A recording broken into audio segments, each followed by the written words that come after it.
Dear Cousin Henry, it is exactly 6 weeks since I arrived in this socialist workers' paradise, and I'm still trying to solve some of the problems left behind by my predecessor. The biggest problem of all is a certain member of the staff, one Major Percival Willoughby Gore, who is, in the considered opinion of my vice-consul admin, possibly the greatest all-round pillock in the history of the British locomotive service. Silly place to put a brick.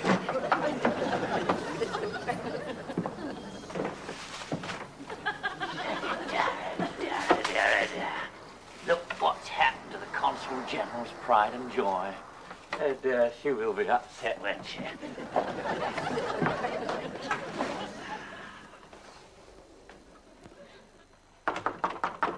Miss Farrington? Out here!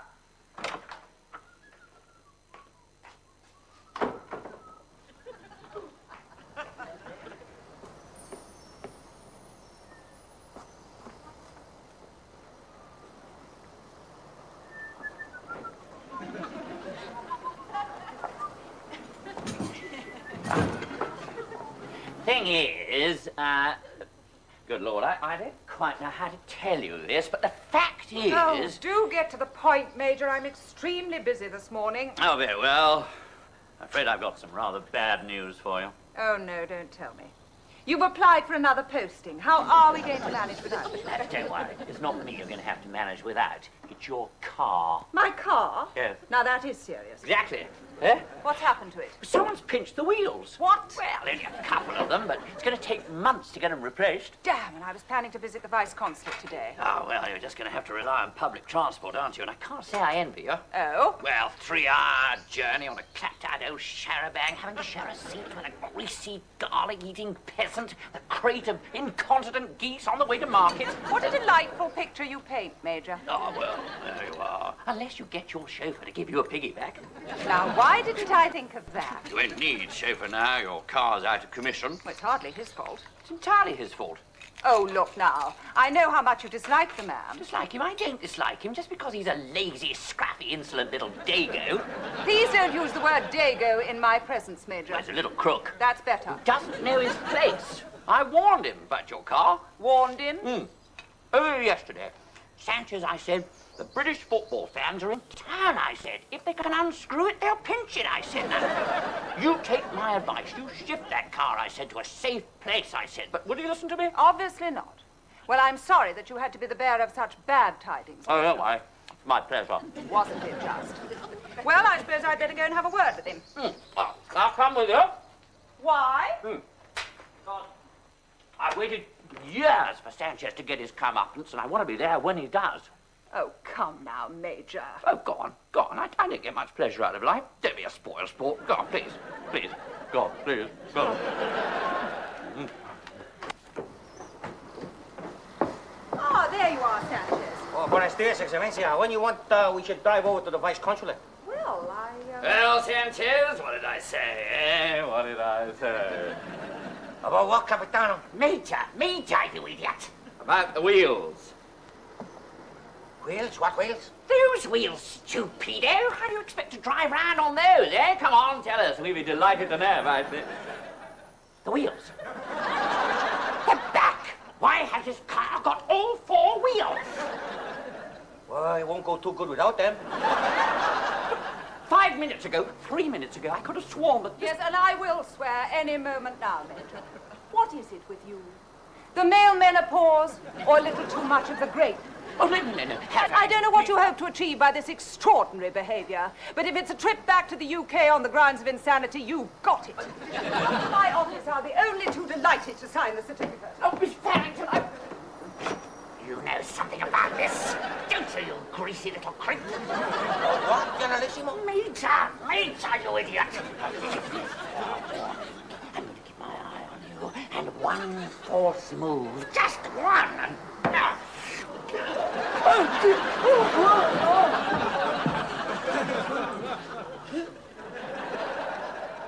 But the Major is not the only member of my staff who is causing me concern.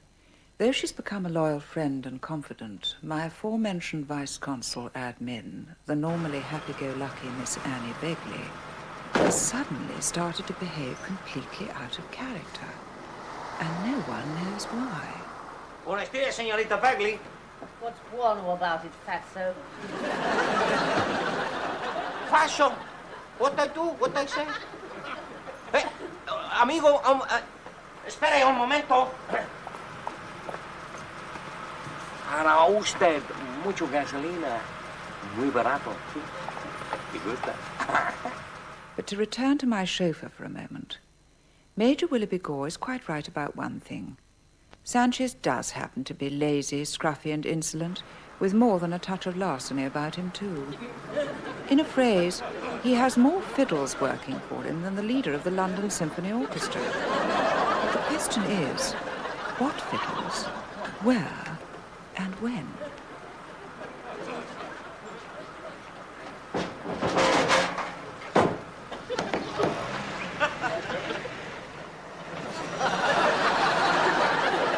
But my staff problems are minuscule compared to the problems created by that strange alien species called the British National Abroad. I am quite convinced that their brains undergo a peculiar shrinking process the moment they step onto a plane. All right, Hamish, all together now. We are the champions. We are the champions. Hey, come on, Hamish. What's the matter with you? Sing up. We are the champions. Next. Hey, you, just keep the noise down or out you go, right? Jawohl, mein Führer. Damn English yobber. Scottish yobble, if you please, all right? What's your problem, as if I didn't know? Right. I've been robbed. Money, passport, clothes, everything. What, they cleared you out, did they? Right, well, how did it happen? No, let me guess. You met this senorita in a bar, and she asked you back to her place to see her stamp collection. And in the morning, the bird had flown. Please, not so loud. I'm a very respectable businessman. Well, you don't look very respectful at the moment, do you? Very comical, yes. Look! Look! I came here for help, not ridicule. Well, you shouldn't have been such a naughty boy, should you? Name? Lawrence. What? Come on, speak up. Lawrence, V.J. Lawrence. Lawrence V. Lawrence. Good. What's your address? Oh, God. Mrs. Vanessa Plowright, the Consul General will see you now. It's Miss, actually. Beg pardon? It's Miss Plowright, not Mrs., even though I do happen to be sort of preggers. Sort of. Well, very, actually. Yes, I'd never have guessed. This way. Right. You can sit down there, lover boy, right? Next. Right, what's your problem? You lost your money, your wife, or your memory? No, but I am about to lose my temper. Who the devil do you think you are? What? In all my years as a member of the local British business community, I've never known such rudeness from an official representative of Her Britannic Majesty's government. You're a resident. I'm the president of the local Chamber of Commerce, and I'm here to present my credentials to the new Consul General. But before I do that, I should like to know your name, rank, and position. Yes, well, look, I'm a little on edge this morning, and... Your name, please? It's Begley. A. Begley, Vice Consul, Admin. A. Begley? A. Begley, yes. Vice Consul, Admin. What I don't understand, Miss Plowright, is how you got yourself into this mess. What mess? I want the little blighter. Well, I didn't at first, I admit. But then I thought, well, why not, I thought? What an absolutely marvellous souvenir of my stay here. Yes. Well, I would have thought a piece of the local pottery would have been more practical. It's a bit late for that now, isn't it? It is rather, yes. Well, what about the father? Won't he advance you the money for your passage? Well, of course he would if he had any. And if I knew who he was. You don't know who the father is? Well, not exactly, no. The thing is, it could have been anyone. You see, I've been living on this commune with lots of other girls and chaps. Well, that's why I came out here, to help the people's revolution. And it's been an absolutely super experience. Utterly fulfilling. In more ways than one, obviously. We shared everything. Food, clothes, friendship, beds. Hammocks, actually. Have you ever made love in a hammock? It's absolutely fantastico. And very productive, too. Well, we'll see if we can get you home as quickly as possible, Miss Plowright, but we cannot advance you the money without some sort of guarantee. I've told you. I'll send you the money as soon as I get home. No, not good enough, I'm afraid. I shall want to have somebody to vouch for you, a friend, a relative. That's going to be a bit difficult, I'm afraid. I lost most of my friends when I joined TWERP. TWERP? Yeah, the Workers' International Revolutionary Party, the day I came down from Girton. Well, what about your parents? Don't make me laugh. Daddy would go absolutely spare. He nearly went potty when I told him I was coming out here to rub shoulders with the local peasantry. I can't say I'm very surprised. What is your father? Businessman? Stockbroker? Oh, no, he's quite left-wing, actually. He writes plays about the dignity of labour and how the fascist capitalist forces of oppression should all be lined up against a wall and shot. Well, that's what got me interested in this revolutionary thing. It sounded such fun. Then why did he object to you coming here? Well, because his plays are so popular. They're making him an absolute fortune. So he doesn't want his only daughter involved in any organisation that's dedicated to taking it away from him. Well, that's a little hypocritical, wouldn't you say? Of course it is. But very, very human. Dear Daddy. He's quite a sweetie, really. But not sweet enough to guarantee your passage home. No, I'm afraid not. And unless I get back to England, home and beauty before little Who's It arrives, he's not going to have British nationality, is he? Well, I wouldn't have thought that was very important to you. Why? Because of my little dabble with the lefties, you mean? No. Like I said, that was just a bit of fun. A jolly interesting, once-in-a-lifetime experience. But you can't honestly expect me to bring up one's heir apparent in a perfectly dreadful country like this, can you? Of course you can't. No, I've done my bit for the local horny-handed sons of toil. Now it's time to find a decent chap of one's own class who'd quite like a ready-made family. Well, does save a lot of time and effort, doesn't it? Put the Sproggs' name down for Eton or Benenden and join the local hunt. So please, lend us the necessary spondulix and I'll be off. I've told you, I can't. All I can do is ask my vice-consul admin to get in touch with London and see what they say. Now, if you'll go into the waiting room... Sure. Okay, right. Yeah. But look, put the proverbial skates on, would you? The old pod could go pop any moment.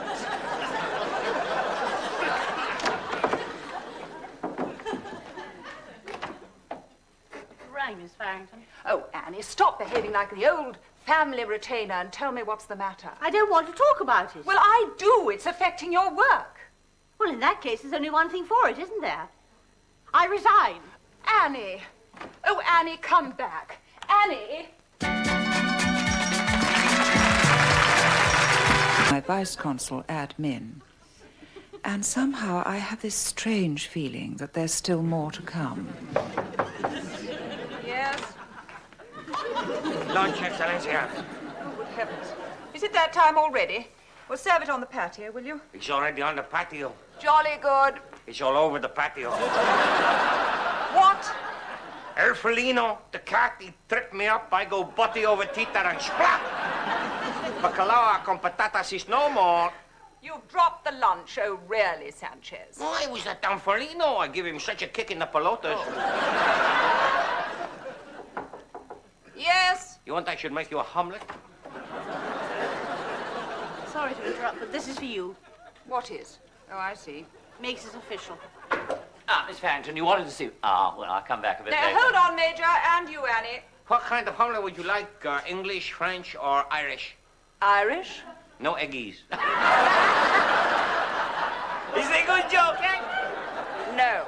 No. Just bring me a sandwich, all right? Okay. Right.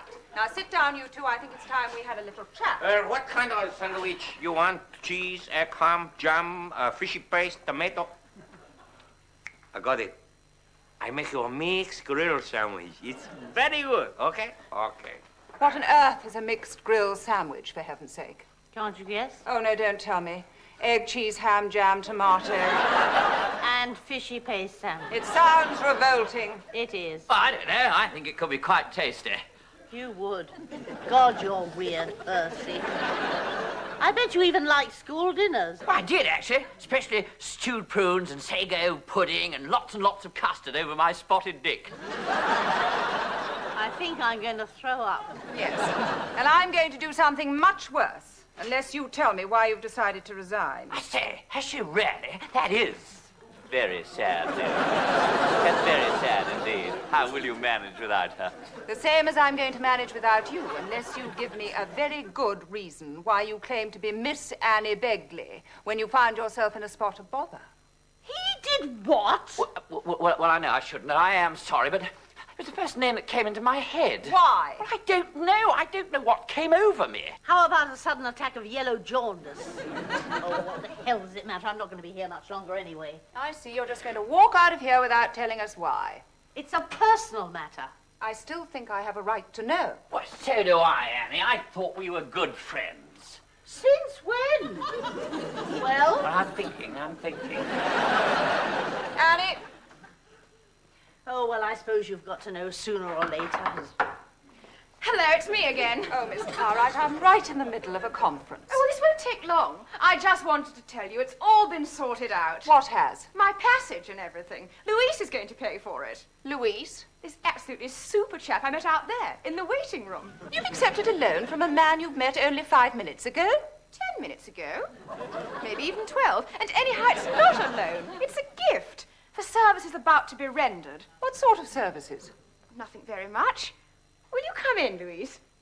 All he wants me to do is marry him. Don't you, Louise, darling? Si, You're going to marry him? in matrimonio, yes. God, what some people will do for a British visa. I say, am I right in thinking consul generals can marry people? Come on, Jimmy. How much longer am I going to have to sit here? For as long as it takes, right? Right. Ah, is that who I think it is? Right. Hello. Yes. Who's speaking? Just one moment, please. Mr. Murdoch, it's for you. For me? Yes, we put a call through to the address on the form you gave us, and guess who answered the phone? I can't imagine. Force yourself. Hello? Who is that? Dad, it's you. Good heavens. Oh, what a surprise. What a surprise. After all these years. After all these years. What? Oh, when did you get back from Canada? Or America. Or America? What? No, I'm not drunk. Look, I'll explain later. Well, yes, Hamish and I are in a wee bit of trouble. Yes, again. Hey, hold on, Dad. There's no call to be abusive. Dad? So all in all, it's been quite a day, despite the fact that Annie Begley has still not told me why she wishes to resign. Yes? Miss Farrington? Harriet? Yes, Annie. Could I have it back, please, my letter of resignation? Certainly, it's in there. You threw it away? Of course. You didn't think I'd accept it, did you? Not without a very good reason. Well, there is. There was a very good reason. I'd just been jilted. Jilted? I didn't even know you were engaged. Well, I wasn't, officially. But he'd always said he'd marry me once he was free. Who was he? Someone I've known for years, ever since college. And then the other day I got this letter saying that his wife had left him for somebody else. So he was free again? Yes. To marry his secretary. It was she who wrote me the letter. Warning you off? Yes. After all those years I've waited, saving myself for him. Did you really?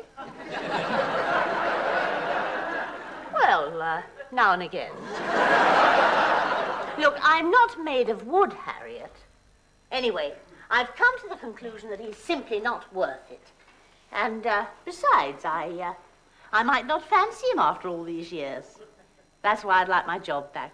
You never lost it. Thank you. And I'm sorry I was such a wimp. Annie, just as a matter of interest, when was the last time you met him? I told you, at college. About 30 years ago. 30 years. And I shall never trust a man again as long as I live. Not unless he's tall, dark, rich, and randy. However, Cousin Henry... Oh, what the hell. He wouldn't believe me anyway.